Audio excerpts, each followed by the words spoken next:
Hello friends, అందరూ ఎట్లున్నారు? నేనైతే మంచిగా ఉన్నా. ఈరోజు మన వీడియో వచ్చేసి చికెన్ గ్రేవీ రెసిపీ అండి. చికెన్ గ్రేవీ రెసిపీని నా స్టైల్లో ఎలా చేస్తానో చూసేయండి. నచ్చితే మీరు కూడా చేసుకోండి. చికెన్ గ్రేవీ రెసిపీకి కావాల్సిన పదార్థాలు చూసేయండి. ఒక నిమ్మకాయ ఫ్రెండ్స్, 4 పచ్చిమిర్చి, కొత్తిమీర, కారం, పసుపు, అల్లం వెల్లుల్లి పేస్టు, లవంగం, దాల్చిన చెక్క, మళ్ళీ బగారా ఆకు, 2 చిన్న సైజు ఉల్లిగడ్డల పేస్టు, పోతే గరం మసాలా అండ్ ధనియాల పౌడర్ అండి. అయితే నేను మన చికెన్ గ్రేవీ రెసిపీకి 1/2 kg చికెన్ని తీసుకుంటున్నానండి. ఈ 1/2 kg చికెన్ని బాగా వాష్ చేసి తీసుకోవాలి ఫ్రెండ్స్.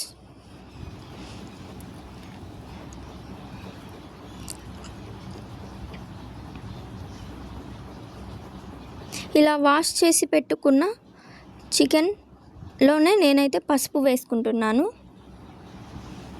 కొందరైతే పసుపుని కూర వండంగా ఫస్ట్ పసుపు వేసి తర్వాత చికెన్ వేస్తారు కదా, నేనైతే ఇలా ఫస్టే చికెన్ పైన వేసుకుంటున్నాను ఫ్రెండ్స్. చూసారు కదా, ఇవైతే మన చికెన్ గ్రేవీ కర్రీకి కావాల్సిన ఐటమ్స్. పుదీనా ఉంటే వేసుకోండి ఫ్రెండ్స్, చాలా బాగుంటుంది. నాకైతే అందుబాటులో లేదు. ముందుగా దీనికోసం స్టవ్ వెలిగించి ఒక కడాయి పెట్టుకొని, కడాయి వేడెక్కాక అందులో మనకు కావలసినంత నూనెని పోసుకోండి ఫ్రెండ్స్.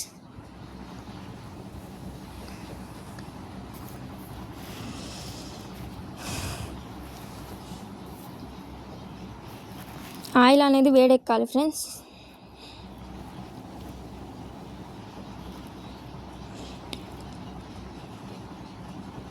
ఆయిల్ వేడైందో లేదో అని నేనైతే అలా చూస్తాను ఫ్రెండ్స్.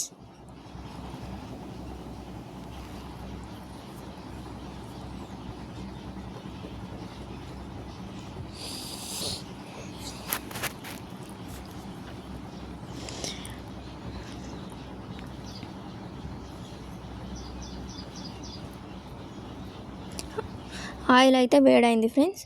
ఇప్పుడు అందులో ఫస్ట్ బగారా ఆకు వేసుకోండి ఫ్రెండ్స్. తర్వాత వెంటనే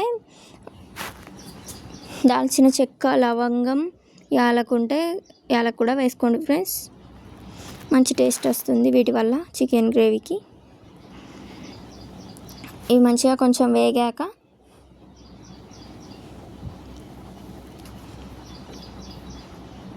ఇప్పుడు ఇందులో మనం ముందుగా మిక్సీ పట్టుకొని పెట్టుకున్నాం కదా ఉల్లిగడ్డల పేస్ట్, అది వేసుకోండి. ఇదైతే చికెన్ గ్రేవీ కాబట్టి నేను ఒక పెద్ద సైజు మరియు ఒక చిన్న సైజు ఉల్లిగడ్డని అయితే పేస్ట్ చేసుకున్నాను. ఇప్పుడు ఇక్కడ కూర మనకి ఇక్కడ కలుపుతుంటేనే స్మెల్ అనేది తెలుస్తుంది.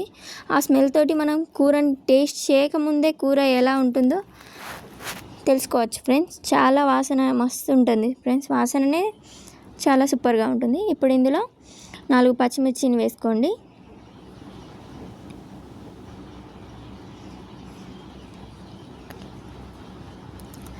ఉల్లిపాయ పేస్ట్ అనేది బాగా మంచిగా వేగాలండి. ఇట్లా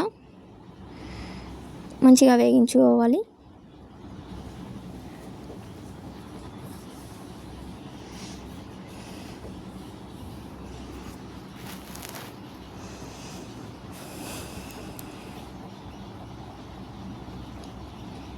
ఇప్పుడు ఇందులో అల్లం వెల్లుల్లి పేస్ట్ వేసుకోండి ఫ్రెండ్స్. అల్లం వెల్లుల్లి పేస్ట్ని కూడా బాగా కలుపుకోండి. ఎందుకంటే అల్లం వెల్లుల్లి పేస్ట్ని నూనెలో కనుక వేయించుకోకపోతే కూర మొత్తం అనేది పచ్చివాసన వస్తుంది ఫ్రెండ్స్. అల్లం వెల్లుల్లి పేస్టే ఇంకా మెయిన్గా వేగిపోవాలి. మంచిగా వేయించుకోండి ఫ్రెండ్స్, పచ్చివాసన పోయేంత వరకు.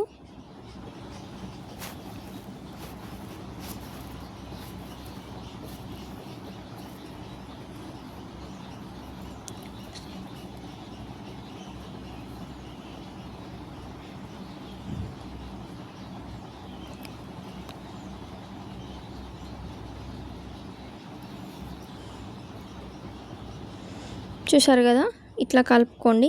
మంచిగా వేగిపోతుంది. మధ్యలో ఇట్లా కలుపుకోండి. ఇప్పుడైతే మనం ముందుగా వాష్ చేసి పసుపు వేసి పక్కన పెట్టుకున్నాం కదా ఫ్రెండ్స్ చికెన్ని, అదైతే ఇందులో వేసేయండి.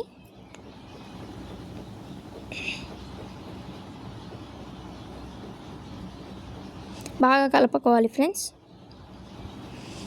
పసుపు అంతా ఆ పేస్ట్లో కలిసేంత మంచిగా ఆయిల్లో మంచిగా కలుపుకోవాలి.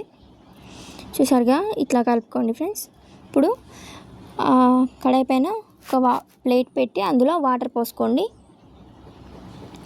ఇట్లా ఎందుకంటే మనం ఇట్లా పోస్తే మనం కర్రీలో వాటర్ పోయకుండానే అట్లా వాటర్ ఫామ్ అయితే చూస్తున్నారు కదా, ఇట్లా వాటర్ మనం పోయని అవసరం లేదు, అందులో ఉడికిపోతుంది. ఇప్పుడు నేనైతే ఒక గంటెడు కారం తీసుకున్నాను, ఎందుకంటే నేను ఫస్ట్ పచ్చిమిర్చి వేసాను కదా, అవి చాలా కారం ఉంటాయి ఫ్రెండ్స్, అందుకే ఒక గంటెడు, లేకపోతే ఒక గంట పైన మళ్ళీ ఒక గంటలో సగం అండి ఇట్లా తీసుకుంటాను. ఇలా కలుపుకోవాలి. ఇప్పుడు కొంచెం వాటర్ పోసుకోండి ఫ్రెండ్స్, కొంచెం. ఇంత మనం ప్లేట్లో వాటర్ పెట్టాం కదా, అప్పుడే చికెన్ అనేది బాగా ఉడికిపోతుంది ఫ్రెండ్స్. ఇప్పుడు కొంచెం వాటర్ పోసుకుంటే సరిపోతుంది.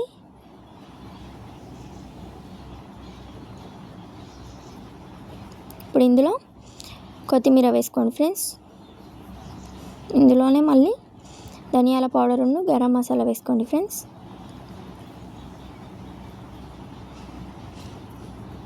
ఏ చికెన్ మసాలా అట్లా ఎటువంటి చికెన్ మసాలా కూడా నేను వేయలేదు, కానీ మీకు ఇలా నేను చేసినట్టు చేస్తే మీకే అర్థమవుతుంది ఎంత సూపర్గా వచ్చిందో. టేస్టే హైలైట్ ఉంటుంది, స్మెల్ అయితే ఇంకా హైలైట్ ఉంటుంది ఫ్రెండ్స్. ఇప్పుడు ఇందులో నేను ఉప్పు వేసుకుంటున్నాను. ఇట్లా ఒక 5 minutes మూత పెట్టి తీసి చూడండి, చాలా మంచి స్మెల్ వస్తుంది.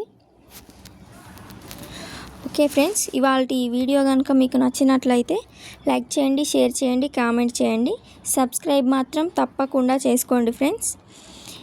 ఇలాంటి వీడియోలు ఇంకా ఎన్నో మీకు పెడతాను ఫ్రెండ్స్. నా ఛానల్ మాత్రం సబ్స్క్రైబ్ చేసుకోండి ఫ్రెండ్స్.